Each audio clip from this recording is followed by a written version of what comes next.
Hi friends, అందరికీ నమస్కారం. అంజలి కథలకి స్వాగతం. విచిత్ర కాశీ రామేశ్వర మజిలీ కథలు 9వ భాగం. 13వ మజిలీ నలుగురు దొంగల కథ.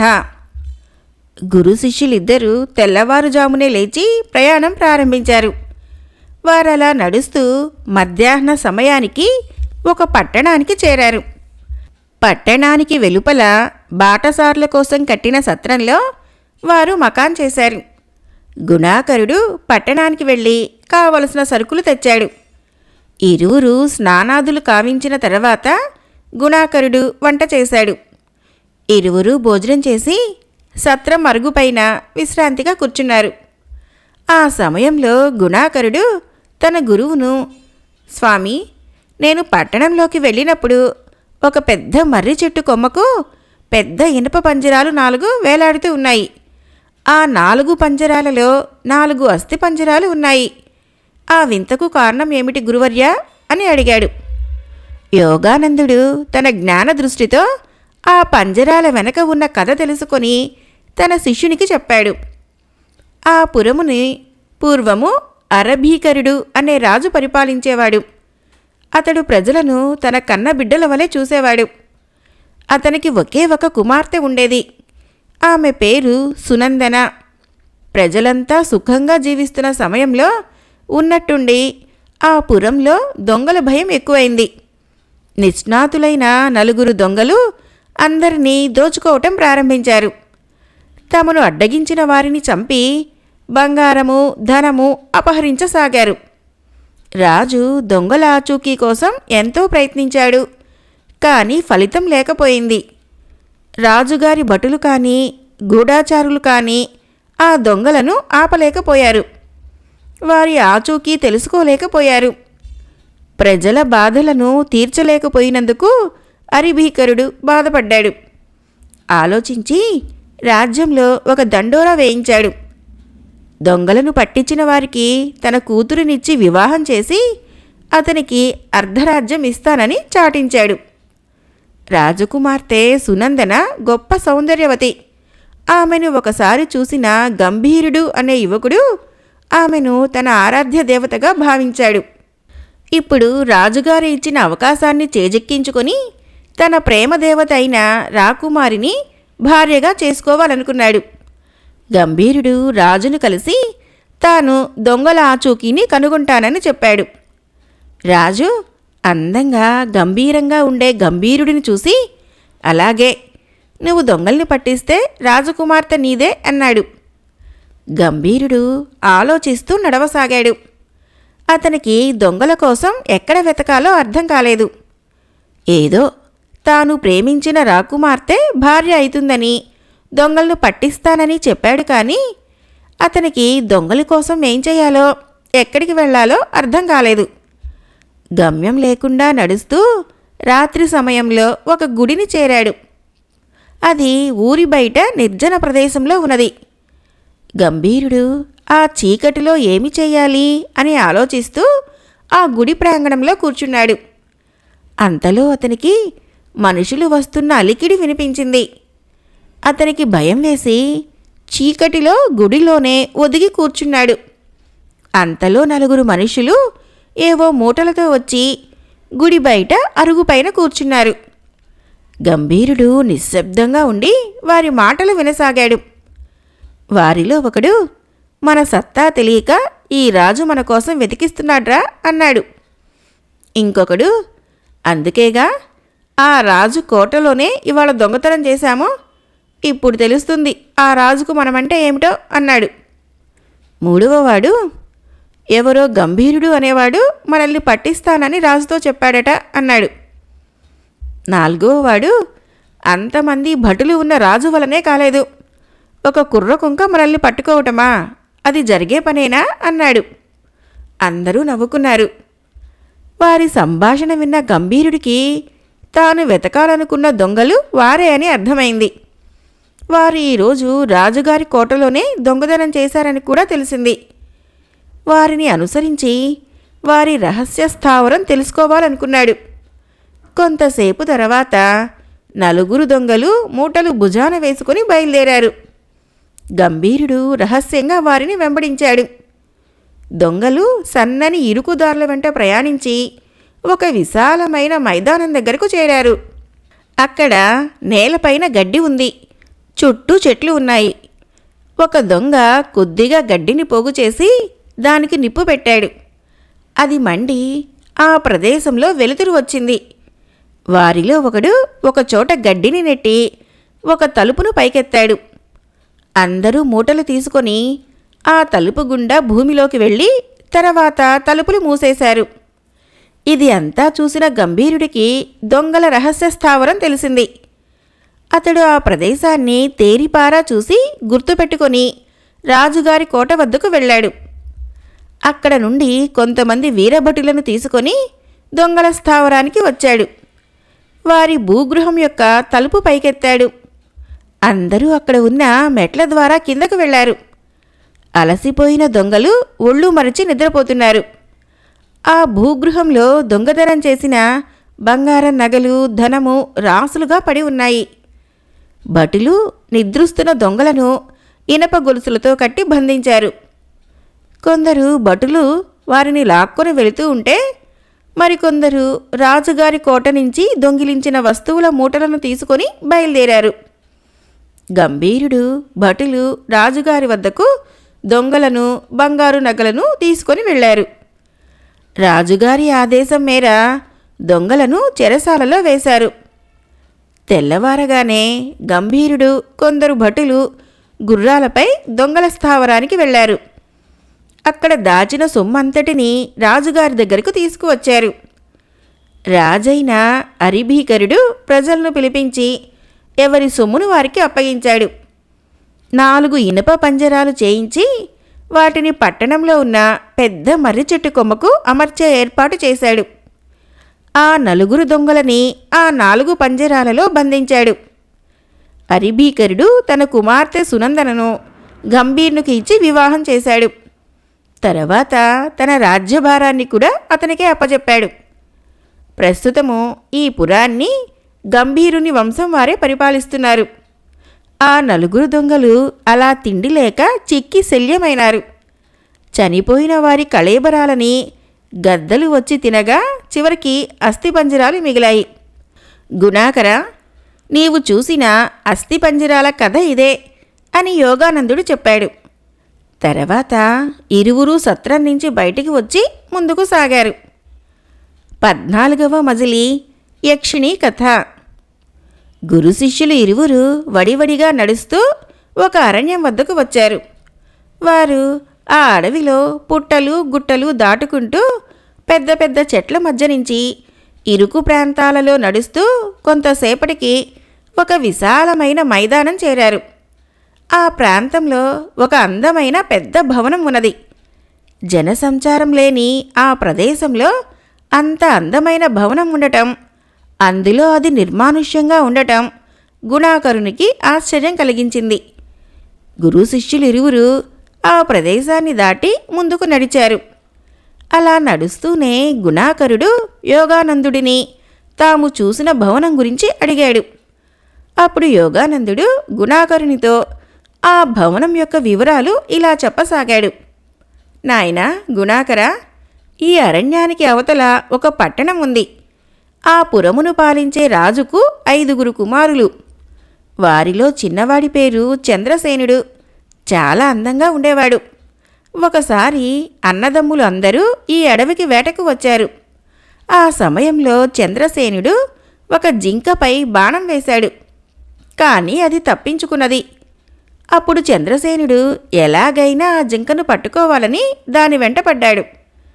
ఆ జింక పరిగెత్తుకుంటూ ఒక గుహ దాకా వచ్చి తర్వాత కనిపించకుండా పోయింది.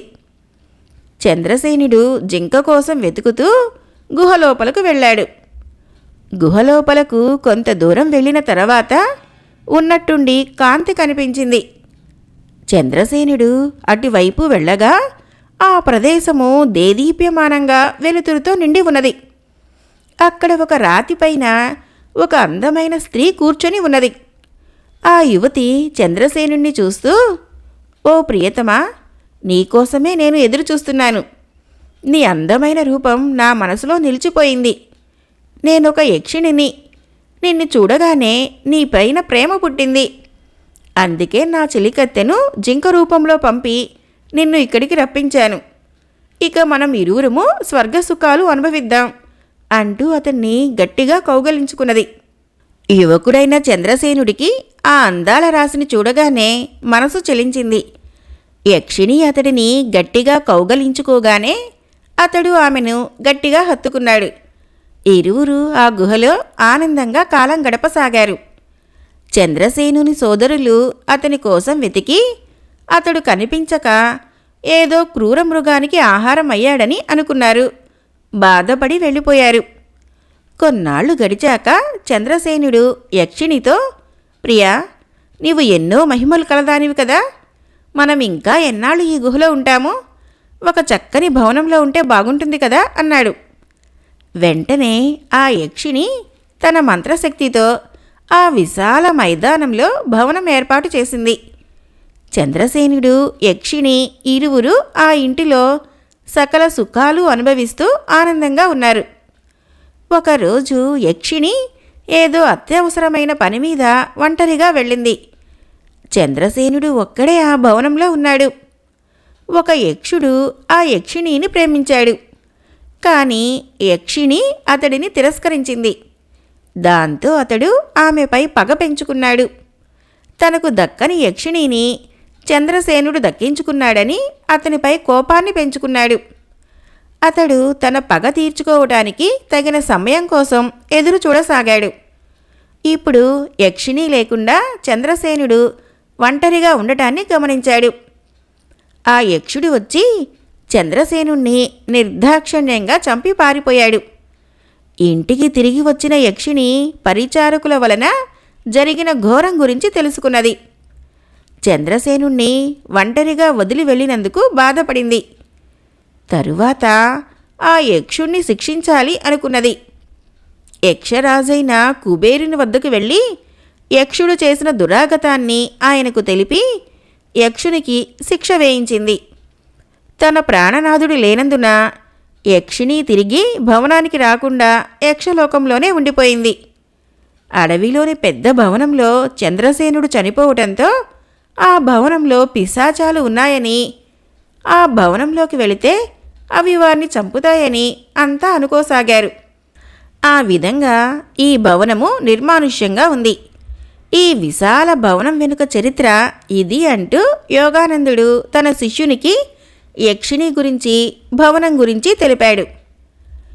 15వ మజిలీ బ్రహ్మదత్తుని కథ. యోగానంద గుణాకరులు అలా నడుచుకుంటూ వారణాసికి దగ్గరలో ఉన్న ఒక గ్రామం చేరారు. ఆ గ్రామంలో ఒక ధర్మసత్రం ఉంది. ఆ సత్రం అధికారి ఆ దారిన పోతున్న బాటసారులను ప్రేమతో, భక్తితో పిలిచి సత్రంలో చక్కని భోజనం పెట్టించి పంపుతున్నాడు. ఆ సత్రం అధికారి విన్నపాన్ని కాదనలేక అందరితో పాటు గురు శిష్యులు ఇరువురు సత్రం చేరారు. అక్కడ యాత్రికుల కోసం చేసిన ఏర్పాట్లు చూసి ఆశ్చర్యపోయారు. అందరితో పాటు వారిద్దరూ భోజనం చేసి ఆ సత్రం అరుగు మీద విశ్రాంతిగా కూర్చున్నారు. గుణాకరుడు యోగానందునితో, గురువర్య, నిజంగా ఈ సత్రం అధికారి చాలా గొప్పవాడు. ప్రతిరోజు ఇంతమంది యాత్రికులకు ఇంత చక్కని భోజనం ఏర్పాటు చేయటం చాలా ఆశ్చర్యంగా ఉంది. ఇతడు చాలా పుణ్యాత్ముడు అన్నాడు. యోగానందుడు అతనితో, నాయనా, నువ్వు చెప్పినది సత్యం. అయితే ఇంత అద్భుతంగా ఈ సత్రంలో అన్నదానం జరుగుటకు ఒక కారణం ఉన్నది. ఆ విషయాన్ని చెబుతాను విను అని సత్రం పూర్వ వృత్తాంతాన్ని చెప్పసాగాడు. పూర్వము ఈ గ్రామంలో బ్రహ్మదత్తుడు అనే బ్రాహ్మణుడు ఉండేవాడు. అతడు 4 వేదాలు, 64 కళలు, అన్ని శాస్త్రాలు చదివిన పండితుడు. అనేక రాజుల ఆస్థానాలలో తన ప్రతిభను చూపి ఎన్నో సత్కారాలు పొందాడు. ఎంతో ధనము, బంగారము, రత్నాలు బహుమతులుగా పొందాడు. విలువైన భూములను కూడా సంపాదించాడు. కాలక్రమేణా అతనిలో ధనాశ పెరిగిపోయింది. ధనాన్ని ఎక్కువ వడ్డీలకు అప్పుగా ఇచ్చి తన సంపదను ఎన్నో రెట్లు పెంచాడు. అంత గొప్ప చదువులు చదివి పండిత సన్మానాలు పొంది సంపన్నుడైన బ్రహ్మదత్తుడు పరమలోభి అయ్యాడు. ప్రతిరోజు దేవుణ్ణి పూజించి యాగాలు చేసేవాడు, కానీ బిచ్చగాళ్లకు ఒక్క పైసా కూడా ఇవ్వటానికి ఇష్టపడేవాడు కాడు. ఆకలితో అల్లాడుతూ అన్నం పెట్టమని వచ్చిన వారిని నిర్దాక్షిణ్యంగా వెళ్ళగొట్టేవాడు. ధర్మశాస్త్రాలు చదివాడు, కానీ ఏమాత్రమూ ధర్మం లేనివాడు బ్రహ్మదత్తుడు. బ్రహ్మదత్తుని కుమారుడు శివదత్తుడు. అతడు చక్కగా చదువుకొని గొప్ప విద్యావంతుడు అయ్యాడు. యుక్త వయసు వచ్చిన శివదత్తునికి వివాహం జరిగింది. అతని వివాహం జరిగిన కొద్ది రోజులకు బ్రహ్మదత్తుడు అనారోగ్యంతో చనిపోయాడు. యమభటులు వచ్చి బ్రహ్మదత్తుణ్ణి యమధర్మరాజు వద్దకు తీసుకొని వెళ్లారు. యమధర్మరాజు బ్రహ్మదత్తుని గురించి పూర్తిగా తెలుసుకొని అతనికి సకల భోగాలు జరిగేటట్లు చూడమని తన భటులను ఆదేశించాడు. అయితే అతనికి అన్నపానీయాలు ఇవ్వవద్దని చెప్పాడు. బ్రహ్మదత్తుడు అన్ని సుఖాలు అనుభవించాడు, కానీ ఆహారము నీరు లేక అలసిపోయాడు. ఆకలి దప్పులు ఎక్కువై ఆకలి బాధతో కృంగి కృశించిపోయాడు. ఆహారం లేకుండా ఎన్ని సుఖాలున్నా అవి వ్యర్థమని తెలుసుకున్నాడు. బ్రహ్మదత్తుడు యముని వద్దకు వెళ్ళి, దేవా, నాకు సకల సుఖాలు అనుగ్రహించారు, కానీ అన్నపానీయాలని దూరం చేశారు. అవి లేకుండా ఈ సుఖాలు ఎందుకు స్వామి అని అడిగాడు. యముడు అతనితో, బ్రహ్మదత్త, నీవు సకల శాస్త్రాలు చదివినవాడవు. నీకు తెలియని ధర్మం ఏమున్నది? నువ్వు ప్రతిరోజు దైవ కార్యాలు చేస్తూ యజ్ఞయాగాదులను నిర్వహించావు. కావున నీకు అన్ని భోగాలని ప్రసాదించాను. కానీ నీవు ధర్మశూన్యుడివై మానవత్వాన్ని మరచి తోటి మనిషి ఆకలితో బాధపడుతూ నిన్ను ఆర్థించినా నువ్వు అతనికి పిడికెడు అన్నం కూడా పెట్టలేదు. అందుకని నీకు అన్నం లేకుండా శిక్ష వేశాను. నీ కర్మఫలం నువ్వు అనుభవించవలసిందే అన్నాడు. బ్రహ్మదత్తుడు దుఃఖిస్తూ, దేవా, నాకు బుద్ధి లేక అలా ప్రవర్తించాను. ఇలా ఎన్నాళ్ళు ఈ ఆకలి బాధను భరించేది? దీనికి ఏదైనా పరిహార మార్గం తెలపండి అని ప్రార్థించాడు. యముడు, బ్రహ్మదత్త, నీ ఆకలి తీరాలంటే ఒకే ఒక మార్గం ఉన్నది. నీ కుమారుడు పేదవారికి బాటసారులకు అన్నపానీయాలు అందించి వారిని సంతోషపెడుతుంటే నీ పాపం క్రమంగా తొలగిపోతుంది, నీ ఆకలి బాధ తీరుతుంది అని చెప్పాడు. అది విన్న బ్రహ్మదత్తుడు నా కుమారుని చేత దారిలో ధర్మసత్రాలు కట్టించి అతిథి అభ్యాగతులకు బాటసారులకు ప్రతిరోజు ఆహారం అందించే ఏర్పాటు చేయించాలి. కానీ ఈ విషయాన్ని నా కుమారుడికి ఎలా తెలపాలి? నేను చెప్పలేను కదా అని బాధపడ్డాడు. నారదుడు బ్రహ్మదత్తుని బాధను గ్రహించి అతనికి సాయం చేయాలనుకున్నాడు.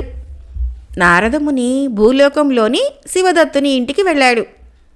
శివదత్తుడు నారద మహర్షికి అతిథి సత్కారాలు చేసి ఆయనతో, స్వామి, మీరు త్రిలోక సంచారులు కదా, నా తండ్రి పరిస్థితి ఏమిటో మీకేమైనా తెలుసా అని అడిగాడు. నారదుడు శివదత్తునితో బ్రహ్మదత్తుని గురించి తెలిపి, నాయనా, నీ తండ్రి బాధను తీర్చే మార్గం నీ చేతిలోనే ఉన్నది. నువ్వు అన్నదానం చేస్తూ ఉంటే నీ తండ్రికి అన్నం లభిస్తుంది అని చెప్పి వెళ్ళిపోయాడు. పితృభక్తి గల శివదత్తుడు తన తండ్రి పడుతున్న బాధను తెలుసుకొని బాధపడ్డాడు. అతడు ఈ సత్రమును కట్టించి ప్రతిరోజు అనేక మందికి ఆహారం అందించే ఏర్పాట్లు చేశాడు. శివదత్తుడు ఉన్నంతకాలము అతడే ఈ సత్రంలో బాటసారులకు అన్నదాన కార్యక్రమాలను చూసేవాడు. అతని అనంతరము అతని వంశస్థులు ఈ సత్రంలో నిత్యాన్నదాన కార్యక్రమాలను పర్యవేక్షిస్తున్నారు. ఈ విధంగా శివదత్తుడు ఈ సత్రంలో చక్కని భోజన ఏర్పాట్లు కావించి అతిథి అభ్యాగతులకు ఆకలి తీరుస్తూ తన తండ్రి కష్టాలను తీర్చాడు అని యోగానందుడు సత్రం చరిత్రను తెలిపాడు. తరువాత ఇరువురు తమ ప్రయాణం కొనసాగించి సూర్యాస్తమయ సమయానికి కాశీపట్టణం చేరుకున్నారు. 16వ మజిలీ పుణ్యక్షేత్ర సందర్శనం. గురు శిష్యులిరువురు కాశీలో ఉన్న ఒక సత్రంలో మకాం చేశారు. ఆ రాత్రి కాశీ క్షేత్ర మహిమలను గూర్చి మాట్లాడుకుంటూ గడిపారు. సూర్యోదయానికి ముందే నిద్రలేచి గురు శిష్యులు తమ కాలకృత్యములను తీర్చుకున్నారు. తర్వాత పుణ్యనది అయిన గంగా నదిలో స్నానం చేసి కాశీ విశ్వనాథుణ్ణి దర్శించారు. అన్నపూర్ణకు భర్త అయిన విశ్వనాథుణ్ణి శివలింగ రూపంలో దర్శించి భక్తి పారవస్యంలో మునిగిపోయారు. తర్వాత విశాలాక్షిదేవిని, వినాయకుడిని, బిందుమాధవుణ్ణి, కాలభైరవుణ్ణి, స్కందుడు మొదలైన దేవతలను అందర్నీ సేవించారు. ఆ విధంగా ఆ దినమంతా దేవాలయ దర్శనాలతో గడిపారు. ఆ రాత్రి అక్కడే గడిపి మరునాడు సూర్యోదయ సమయానికి తమ పనులను ముగించి గంగానదిలో స్నానం చేసి శుచిగా విశ్వేశ్వరుణ్ణి, ఇతర దేవతల్ని మరలా దర్శించారు. కాశీలోని మణికర్ణిక, వ్యాస, కాళీ, పంచగంగ, దశాశ్వమేధ, హరిశ్చంద్ర, దుర్గా, భైరవ మొదలైన ప్రసిద్ధ తీర్థఘాట్లను చూసి అక్కడ చేయవలసిన కార్యములను చేస్తూ ఆ పుణ్యఘట్టాలలో స్నానం ఆచరిస్తూ ఆనందపడ్డారు. తర్వాత గయా, ప్రయాగ మొదలైన పుణ్యక్షేత్రాలను దర్శించి అక్కడ పేరు పొందిన అక్షయవటము, విష్ణుపాదము మొదలైన వాటిని దర్శించి తిరిగి కాశీకి వచ్చారు. ఈ విధంగా వారు కాశీలోనే కొంతకాలం ఉండి కాశీకి చుట్టుపక్కల ఉన్న పుణ్యస్థలాలను దర్శించారు. యోగానందుడు రామేశ్వర యాత్ర చేయాలనుకున్నాడు. అందుకని గురు శిష్యులు పరిశుద్ధమైన పాత్రలతో గంగాజలం తీసుకొని శేషాచలమునకు తిరుగు ప్రయాణం చేశారు. వచ్చిన దారిలో కాక వేరే దారిలో ప్రయాణం చేశారు. దారిలో ద్రాక్షారామంలోని ఈశ్వరుడిని, జగన్నాథస్వామిని, సింహాచలంలో వరాహస్వామిని, మంగళగిరిలో లక్ష్మీ నరసింహస్వామిని, శ్రీశైలంలో మల్లికార్జున్ని, భద్రాచలంలో శ్రీరాముణ్ణి, కాళహస్తిలో కాళహస్తీశ్వరుణ్ణి దర్శించి దారిలో కల ఇతర పుణ్యక్షేత్రాలను కూడా చూస్తూ తిరుపతి చేరుకున్నారు. విచిత్ర కాశీ రామేశ్వర మజిలీ కథలు 9వ భాగం సమాప్తం. రేపు 17వ మజిలీ పిడుగు జ్యోతిషుని కథ చెప్పుకుందాం. ఫ్రెండ్స్, నా కథలు నచ్చినట్లయితే మన ఛానల్ని తప్పకుండా సబ్స్క్రైబ్ చేయండి, లైక్ చేయండి, షేర్ చేయండి, కామెంట్ చేయండి. Thank you.